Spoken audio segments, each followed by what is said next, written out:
Good morning,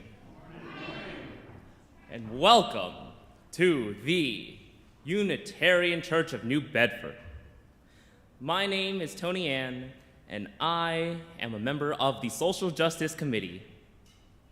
We are a beloved community of people who believe that everyone is worthy of respect, science is real, the democratic process is a sacred thing, that we are all part of an interconnected web, and that the light and energy we share and put out makes a difference in the world.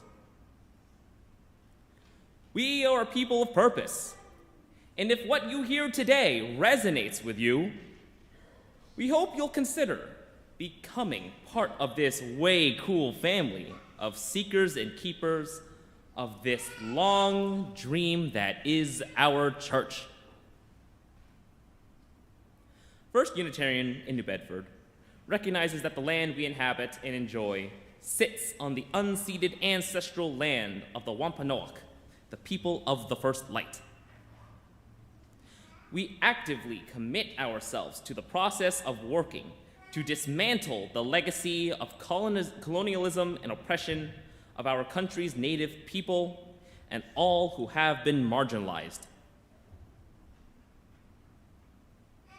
Our mission is to unite all those who have been divided by our oppressors to rise up and to reclaim our rights. We are here to call out all forms of injustice and to acknowledge our interconnectedness. United we stand, divided we fall. Together we are what we can't be alone. Remember to acknowledge that all forms of oppression are the same, and that oppressors work to divide the oppressed, to prevent them from uniting. A little bit of housekeeping before we begin in proper. Sign the blue card if you're new here. We'd love to have new people join us as members. Join us for coffee hour after the service. We are live streaming, so don't forget to subscribe to our YouTube channel, like and subscribe. And of course, don't do that yet because you gotta put your phones in worship mode. We'll begin by lighting our chalice. Is there anybody who would like to do so? All the way in the back. Yeah. Love that. You know how? Okay. There is a... Oh, Sam will be here to help you. Thank you so much. All right. And while they're doing that, we have our opening words today from Dr. Kristin Neff.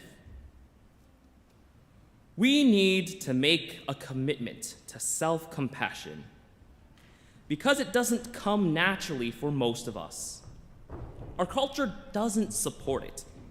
Our brains have a negativity bias, which means that we tend to see the bad rather than the good in ourselves. So we need to really show up for ourselves in this good, supportive way. And now, rise as you are willing and able in singing our first hymn, number 131, Love Will Guide Us.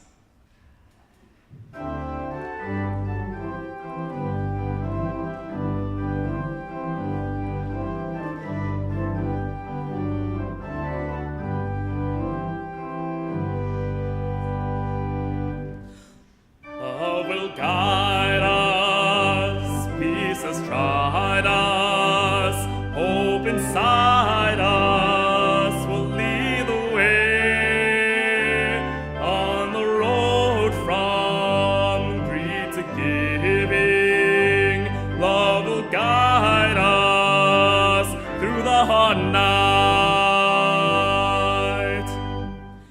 If you cannot sing like angels, if you cannot speak before thousands, you can give from deep within.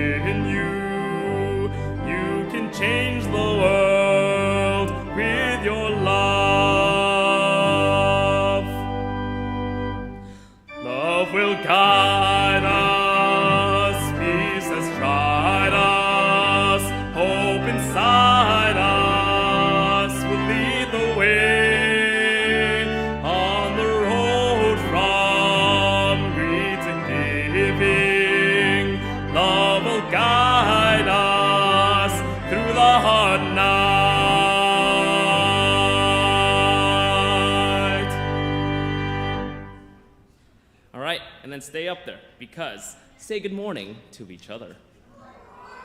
Find someone new, say hi to someone you've never said good morning to. Love to hear the sound of good mornings in the morning. All right, amazing. And then before you sit, still stay up, because we're gonna recite our covenant together. Give you a second. We come together as a religious community, upholding freedom of conscience, right relationship, and the inherent worth of all people. We value our diversity and pledge to care for one another in the spirit of compassion, to speak and listen to each other with respect, and to promote justice and kindness in the world. But don't sit down just yet, because we also want to stretch. So, if you will, reach towards the sky. Really feel the stretch in each vertebra of your spine. Take that deep breath, expand your chest, open your heart up into the clouds, and then cactus arms. Sway like a cactus. If cactuses do that. If they don't, now they do. You're a special cactus, swaying like the palm trees. You're a palm cactus. Okay, now lower your arms, touch your toes if you can. Your toe touching cactus. Now lift up, feel each vertebra click into place. And now rotate your shoulders and shake every bit of stress off of you. Love that. Shake out your arms, shake out your legs, and you may now take a seat. Lovely. Okay, now is the time in our service when we share with each other our joys and concerns. If you do have a story? Okay, all right. First, let the kids go. As the children leave this sanctuary, may words I say be kind and true. May love be a guide in all I do. May kindness sing within my heart, and may peace be with us while we're apart.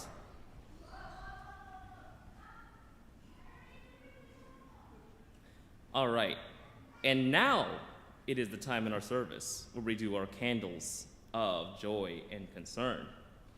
If you have something you'd like to share, please come forward, tell us your name, and briefly tell us what you'd like to share. We actually have slightly more time because no stories, so go ahead, Izzy. What do you like to share?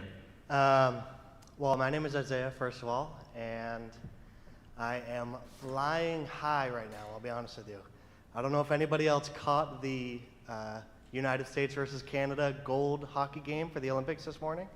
It ended about 5 minutes ago in overtime, and America clinched it 2-1 in overtime, which is a really big deal. It's the first gold medal America's won since the Miracle Game against the Soviet Union in 1980 in Lake Placid, if anybody has seen that movie. And the women's also won the exact same scenario, 2-1 in overtime 2 or 3 days ago, which was so two golds for both of our hockey teams. And one of the women's players was actually dating one of the Canadian players, believe it or not, that they played against and won in the overtime. So I'm like, my whole family was like on the edge of their seats. So I'm like, I'm shaking right now. So forgive my performance when I do my reading up next. Izzy's whole family is a big hockey family. Like they have like a legacy in New Bedford for being like a hockey family. Anybody else? All right, Deb, come on over.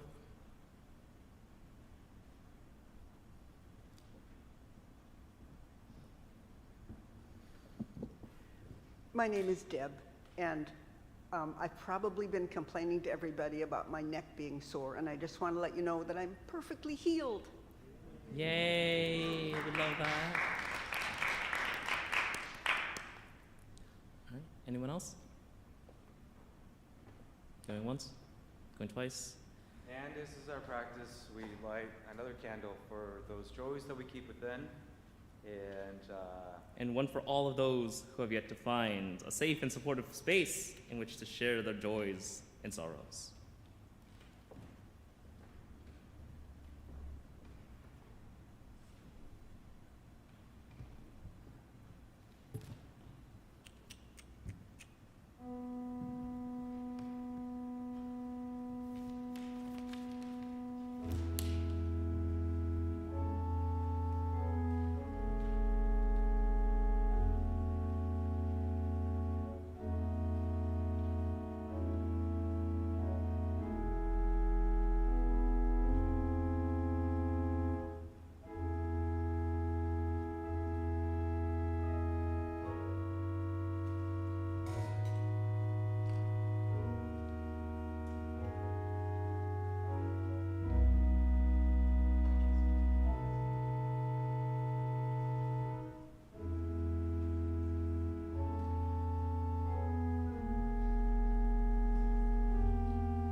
Our responsive reading this morning is number 655 in the Gray Hymnal.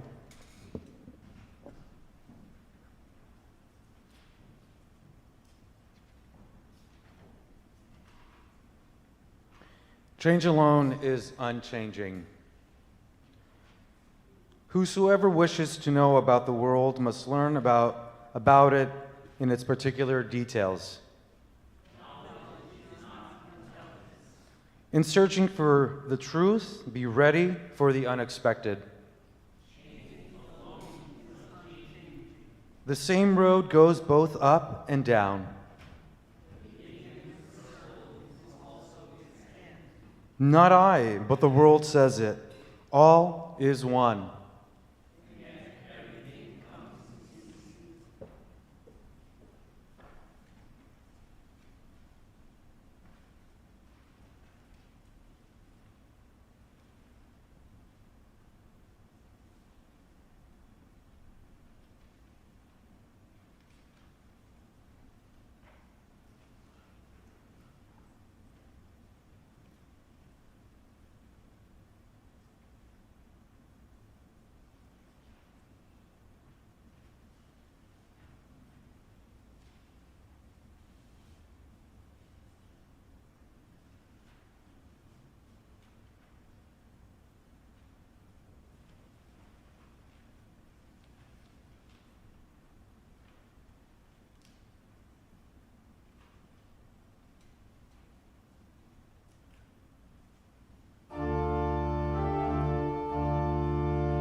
Today's reading is titled To Care Without Drowning by Reverend Michelle Collins. Some days, the world's pain floods through us, like water through a broken dam, every headline, every cry of distress becoming our own. We come here thirsty for the wisdom to care without drowning, to love without losing ourselves in the undertow of others' sorrow. Come, let us seek together the steady foundation from which true compassion flows.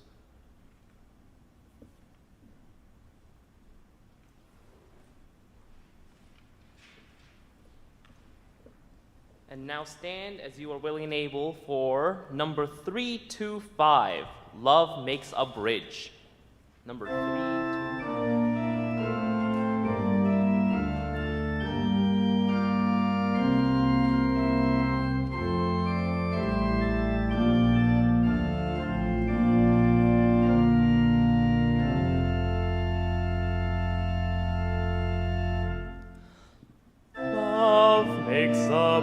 From heart to heart and hand to hand, finds a way when laws are blind and freedom banned.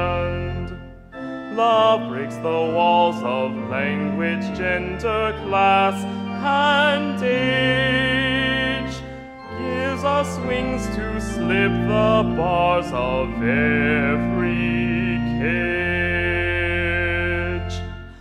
Love lifts the hopes that force and fear have beaten down. Love breaks the chains and gives us strength to stand our ground. Love rings the bells of wanted birth and wedding day. Love guides the hands that promise more than words can say. Love makes a bridge that winds and yet not destroy. Love carries faith through life and death to endless joy.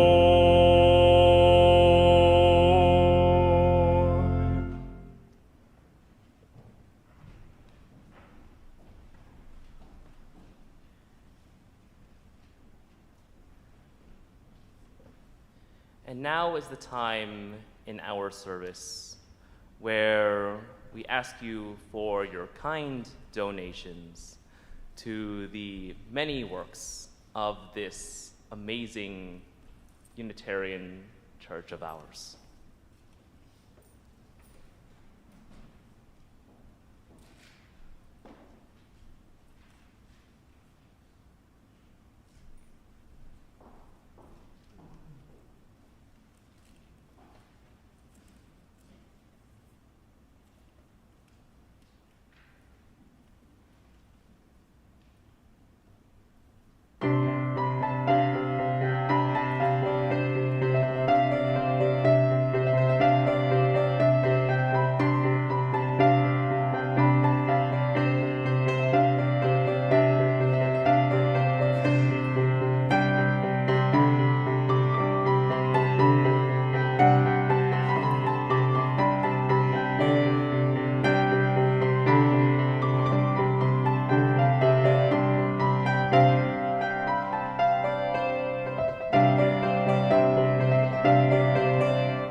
Now is the time in our service where we shall introduce to you our guest speaker. Colleen de Vincentis is a spiritual counselor, teacher, and healer dedicated to helping others for over 35 years. She has the ability to walk in both worlds and bring the love and clarity of spirit into the physical plane. She utilizes her gifts to bring individuals into awareness their whole self.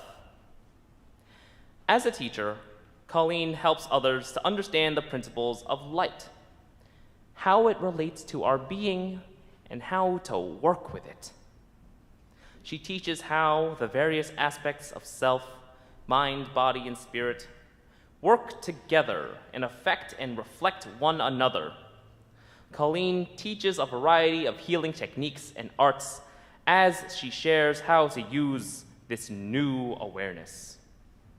Colleen has established and distinguished reputation as she has traveled throughout the United States and in areas of South America. She is acknowledged and recognized for her exceptional gifts and abilities. Through individual counseling, workshop classes, and lectures, Colleen touches upon the hearts and souls of many with love in order to guide, educate, and support people who wish to enhance their own healing, growth, and spiritual path. Colleen, everybody.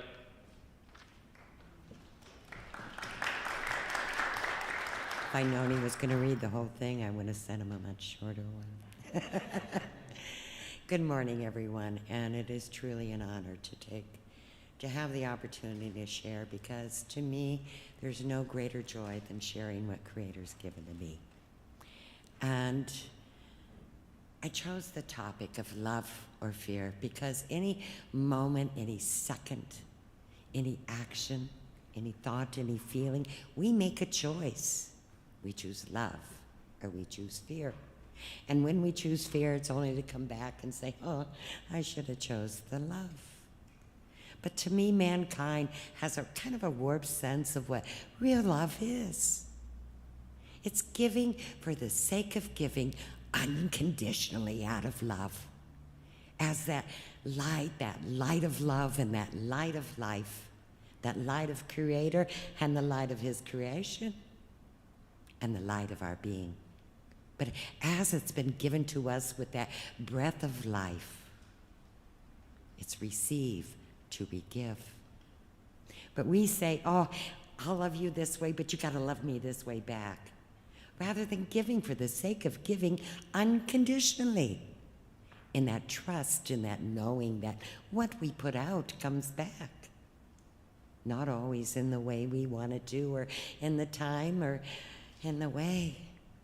We say, oh, if it's not the way I think it should be, then it's not love, rather than allowing that other person or being to express their love and that light of their being in the way they best can express it.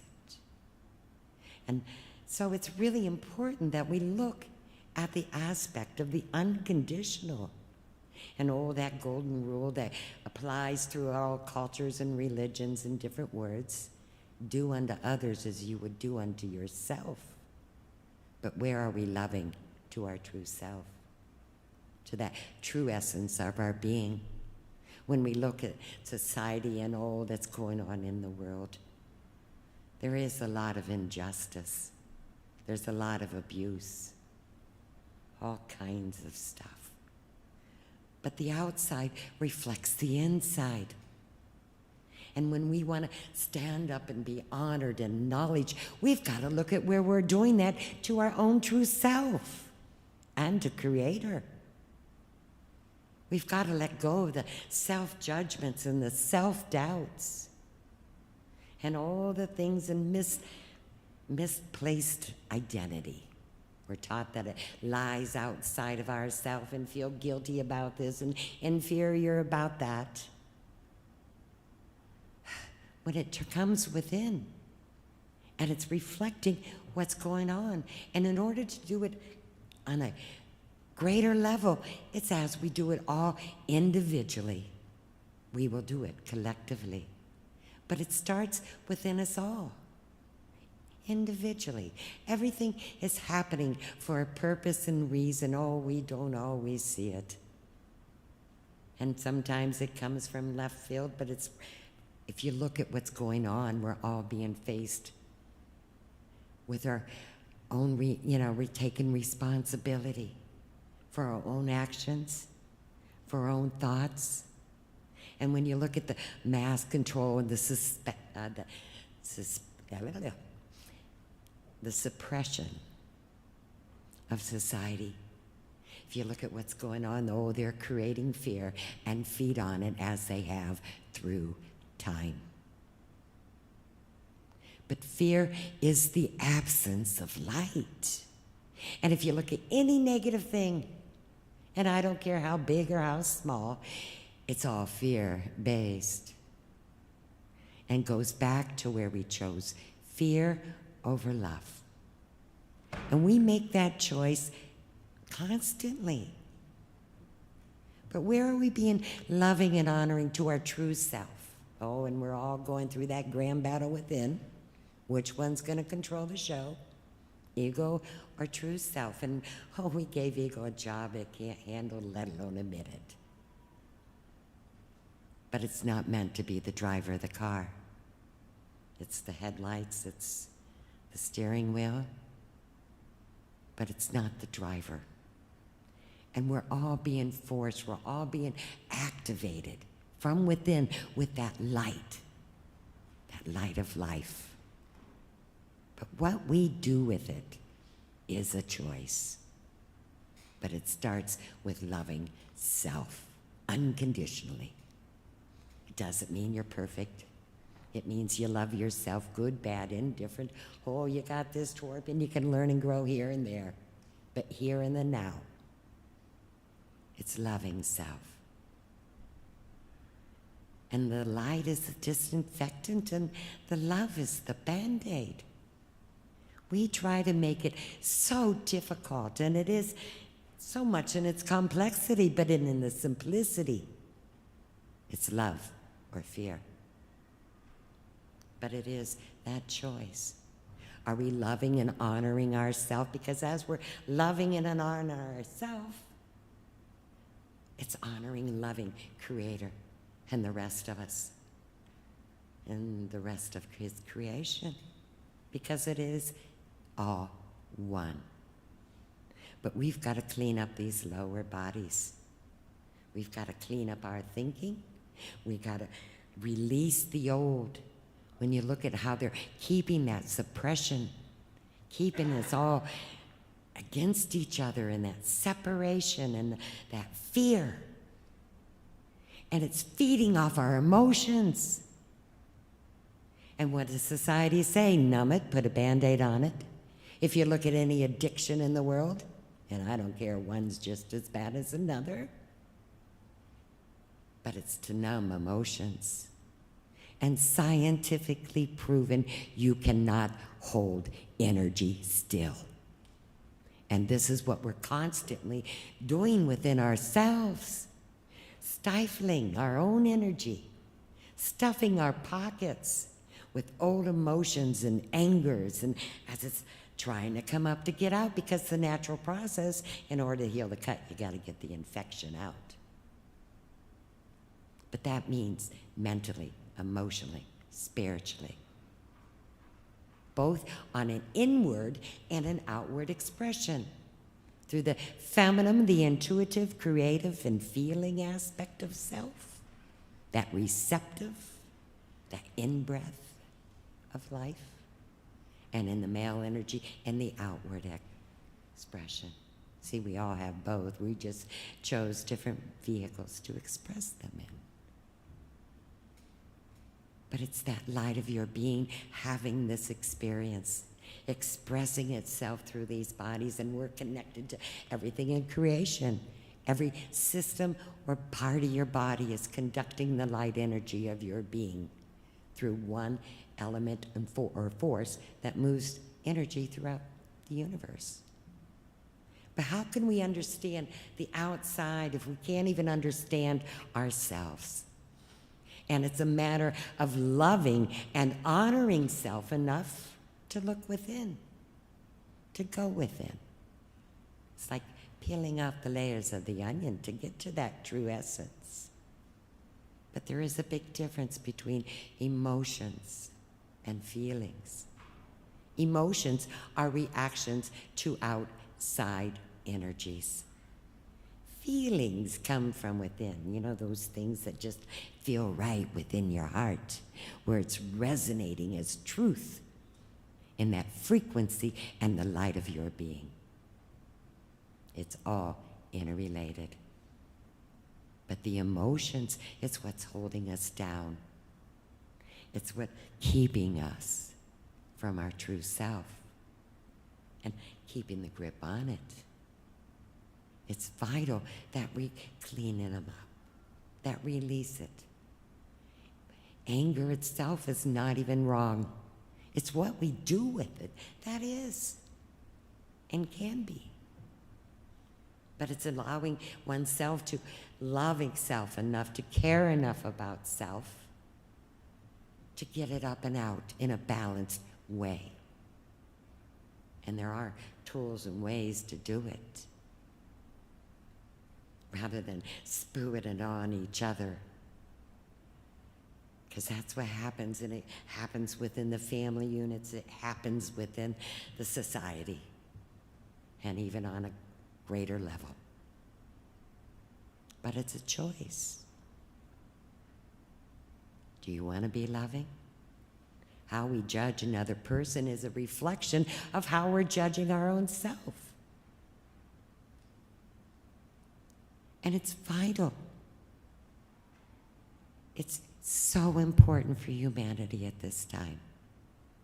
He spoke of the oppression of the indigenous and the native. Why? Because they had a much greater understanding of creation and our connection to it. But they wanted us to pay attention over here. Don't go off and learn what you need to learn. Pay attention. But it's vital to stand up at this time. It starts within loving self.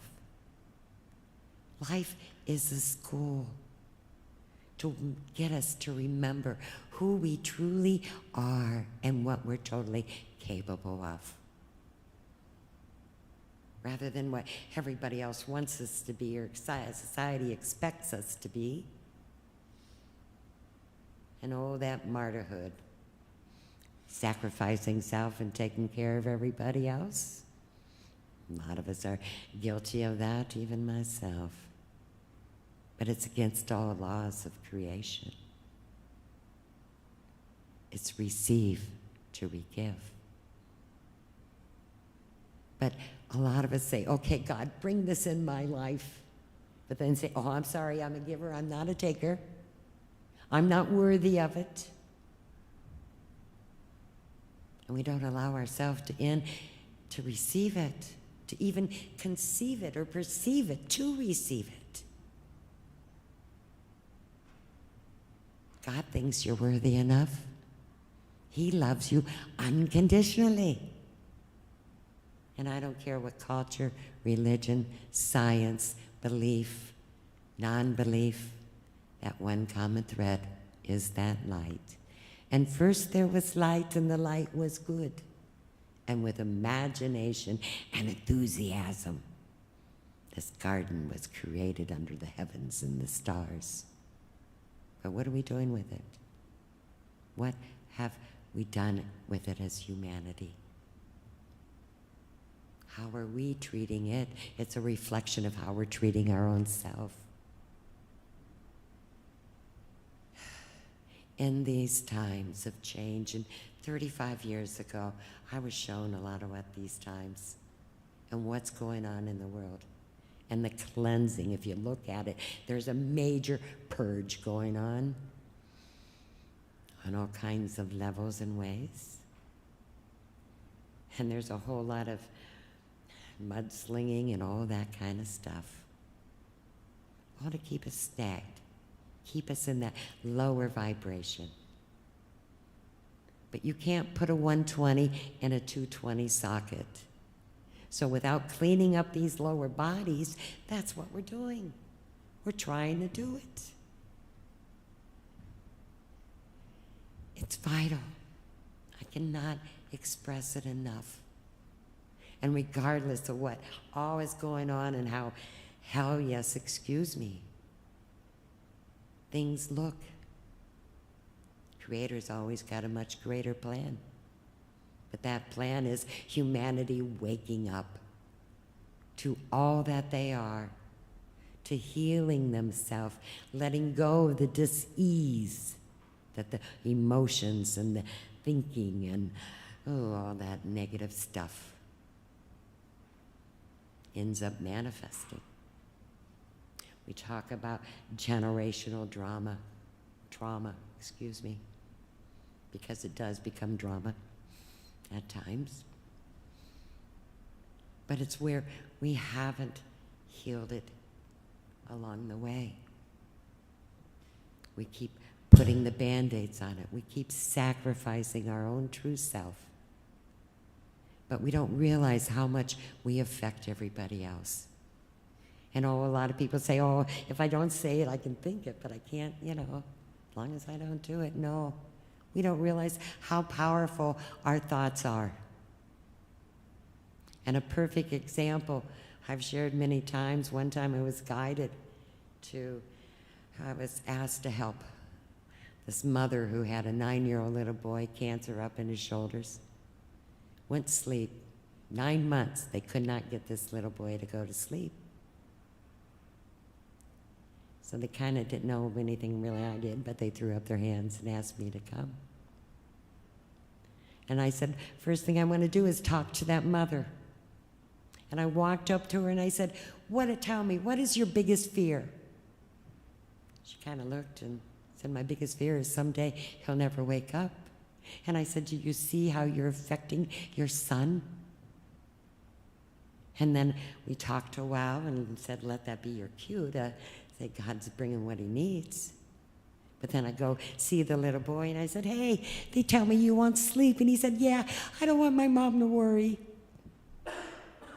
We do not realize, I've seen it with my own kids, how much we affect through our thoughts, through our feelings, through guilt, through all kinds of stuff. But we have to take responsibility for our own little ship here. And then we can make the difference. Then we can let our light shine. Then we can recognize that higher light being within each other. We can see the possibilities of change.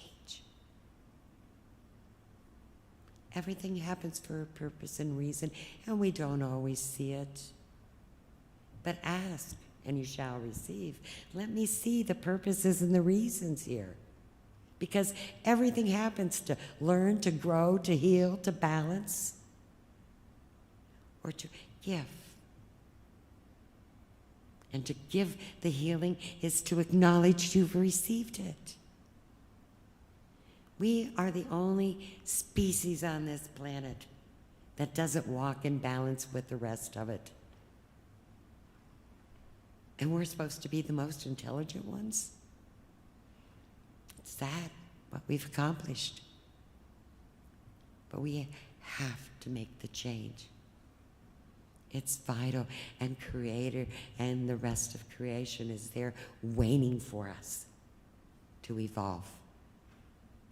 This is time for humanity to evolve, to wake up to that true essence that they are. But that true essence is love itself. But it starts within each and every one of us. Then we can make the change. But it means taking responsibility. It doesn't mean beat yourself up for making a mistake. If we've made them. It's being conscious awareness of being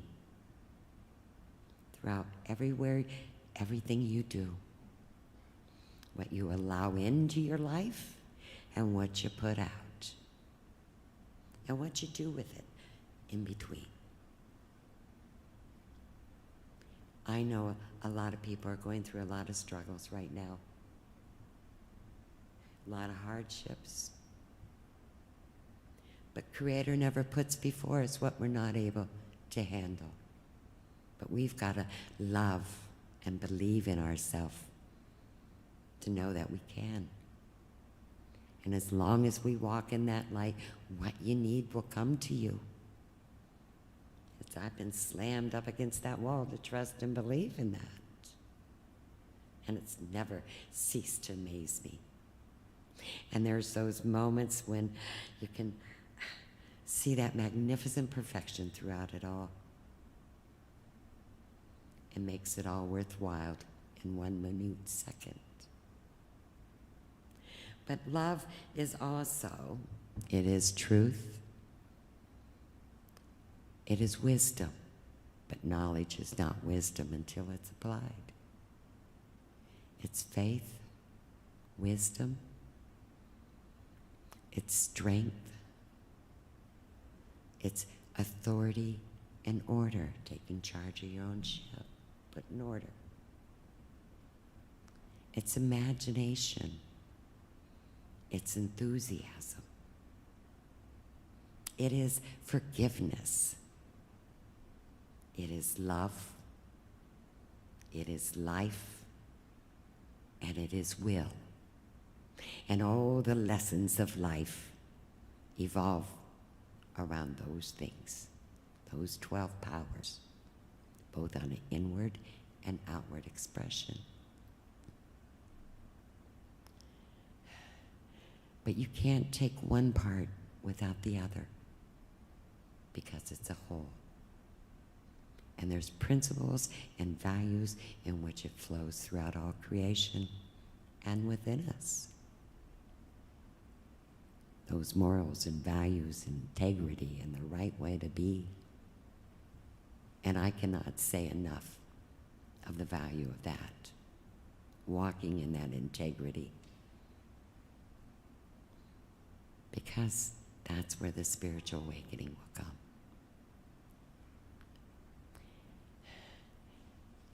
And it will never let you down, and it will take you beyond your wildest dreams. And even there and beyond.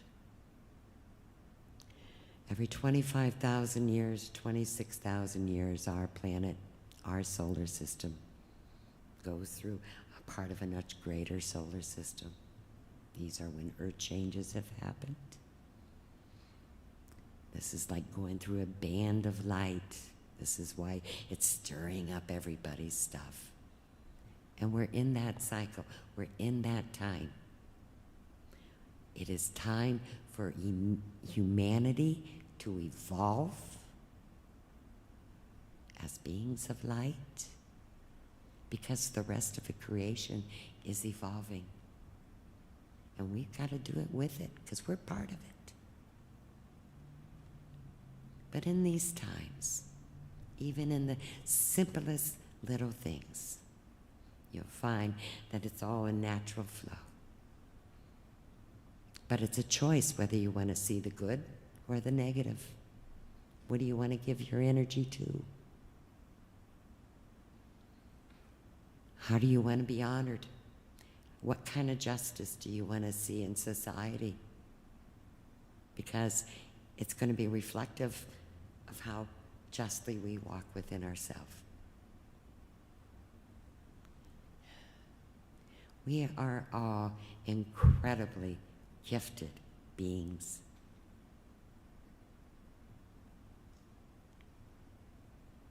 And such loving and capable beings.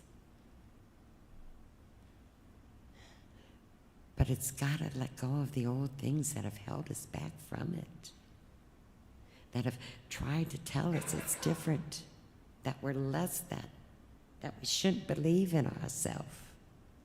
All those things, all those shoulds, shouldn'ts, can'ts, and won'ts, Whenever you hear those come in, I'll guarantee you there's a self-judgment, self-doubt, or guilt trip coming in right behind it. And I had to learn to stop it in its tracks. One of the best house rules I've ever learned is no guilt, no pity, no shame, no blame. That means no dishing it out, no taking it on, nor carrying the old. And if you look at it, about covers everything. It's great for refrigerators too. But that means this house, your being. It means your household. It's really important that you start loving yourself unconditionally. Give yourself permission to be, and I can see a lot of you relate to my age. Has it worked the other way? What do we have to lose at this point in the ball game? But as we're healing ourselves, as we release the old and transmute it, transcend it, and transform it, we are healing the past. We're healing it for the ancestors. But even more so, even greater so, we're healing it for the future and the children of tomorrow. See, Jesus even said, like a child come unto God, open-minded and open-hearted without all the crap we've collected throughout our life. Innocence. Loving. You know, my daughter said to me when she had her son, she said, "Oh, are all babies so loving?" And my answer was, that's the true essence of our being. But we start shutting it off at a very young age. And most parents project their stuff onto their children. But as we heal it within ourselves, we heal it for them. And our kids are here to teach us just as much as we're here to teach them. So go through life. What is there for me to learn and to grow from? Whatever the situation, circumstance, or moment it might be. Then trust what comes in the heart. See, you can know it all, but the doorway is in the heart. In the heart of hearts. Just like in your physical body, you know, your heart kind of controls it all, doesn't it? So it's important that we take that breath of life, that we take it within the heart, to that core of our being that's connected to that life force that it's coming forth from. Let it nurture you. Let it sustain you. Let it guide you. Let it love you unconditionally. Let it embrace you, heal you. See, all things are possible if you believe they are. And it's real. That's how you're here walking, how you're here living. And every living thing upon this Mother Earth. We're part of it. And everything has a purpose. And as we are here, part of this great big happy family of humanity, right? You don't see the trees throwing their nuts at each other, okay?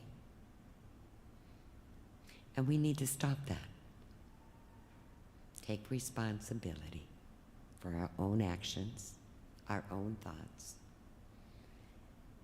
Let the old emotions up and out. Because the true essence in the heart and the true essence of your being is underneath them. Change the thinking. Get rid of those negative thoughts and those doubts and those fears. And the mind's a computer for the soul. And just like your computers, the program don't work, trash it out and get a new one, okay?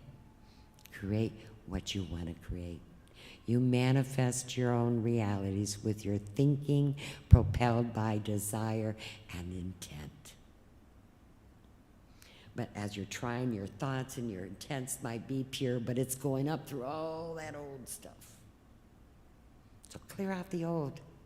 Take off the muddy shades. Clean the dust off the lenses. But do it lovingly, unconditionally. So I'm going to leave you one of the best prayers I've ever learned.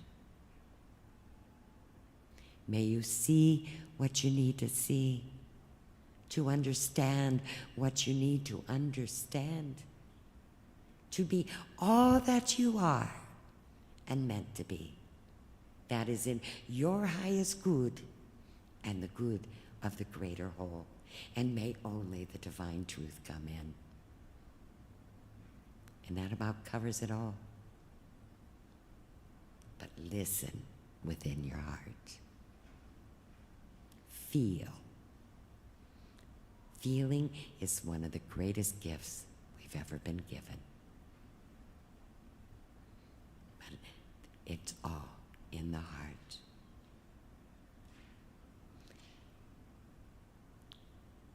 Thank you for the opportunity to speak and to share. And may you know that the Father walks with you and the Mother sustains you. And all is well if you just allow yourself to see it, to feel it, to be it. Bless you. All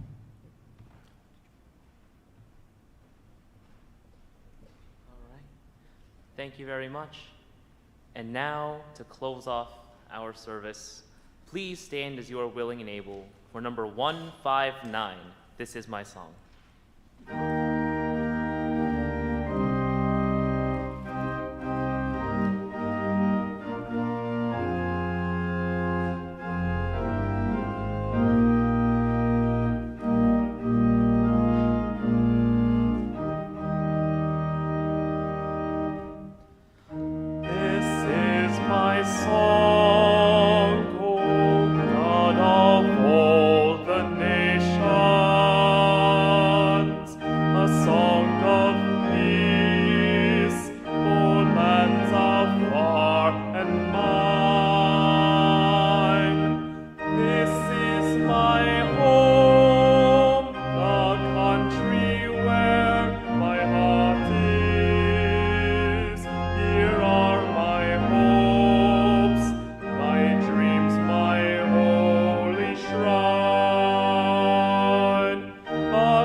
So much. You may be seated.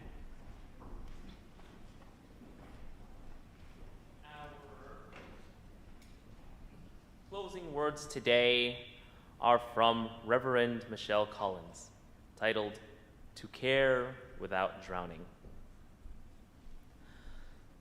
Some days, the world's pain floods through us like water through a broken dam.